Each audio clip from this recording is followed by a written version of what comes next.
Germany की एक university में गाय पर एक तजर्बा किया गया ताकि ये मालूम किया जा सके कि इस्लामी तरीके से ज़िबा करने पर गाय को कितना दर्द महसूस होता है। ये जांच EEG इलेक्ट्रोएन्सेफालोग्राफी नामी अमल के जरिए की गई, जिसमें गाय के दिमाग की बरकी लहरों की पैमाइश की गई। इससे ये पता चलता है कि गाय को किसी किस्म का दर्द महसूस हुआ या नहीं, और अगर हुआ तो उसकी शिद्दत कितनी थी।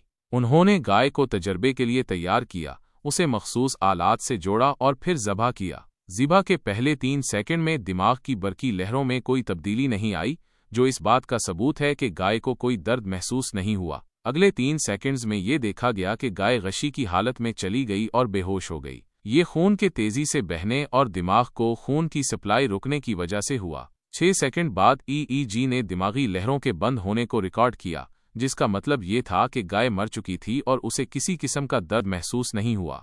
सवाल ये पैदा होता है कि हम अक्सर कुर्बानी के जानवर के ज़िबा के वक्त उसके दर्द के बारे में सोचते हैं और इस पर अफसोस करते हैं, लेकिन हकीकत ये है कि इस्लामी हलाल ज़िबा के तरीके में शहरग, वरीद, सांस की नाली और खुराक की नाली को काटा जाता है, लेकिन सर को धड़ से अलग नहीं किया जाता। इस तरीके से दिमाग तक खून और ऑक्सीजन की फराहमी रुक जाती है और कुर्बानी का जानवर चंद ही लम्हों में गशी की हालत में चला जाता है और बेहोश हो जाता है। सुबहान अल्लाह। कुर्बानी के जानवर को बेहोशी की हालत में दर्द का एहसास नहीं होता। इस दौरान जानवर के दिमाग में मौजूद पिट्यूटरी ग्लैंड रीढ़ की हड्डी के जरिए गुर्दों में मौजूद एड्रीनल ग्लैंड को सिग्नल भेजता है, जो एड्रीनालियन खारिज करता है। ये हार्मोन खून के बहाव को तेज करने में मदद देता है और तेजी से खून बहने के नतीजे में चंद मिनटों के अंदर जानवर का जिस्म खून से खाली हो जाता है।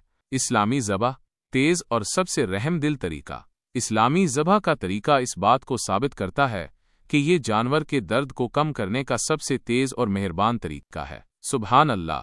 इस अजीम शरीयत की हिकमत पर गौर करें।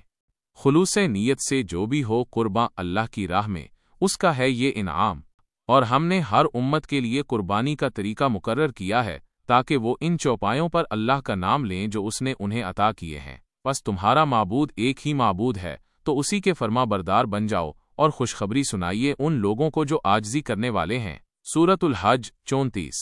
अगर आपने ये कहानी मुकम्मल पढ़ ली है तो सिर्फ पढ़कर ना जाएं, अपनी पसंद का इजहार करें और ला इलाहा इल्लल्लाहु मुहम्मदुर रसूलुल्लाह का जिक्र करें, क्योंकि ये 7 आसमानों और ज़मीन से ज़्यादा वज़नी है।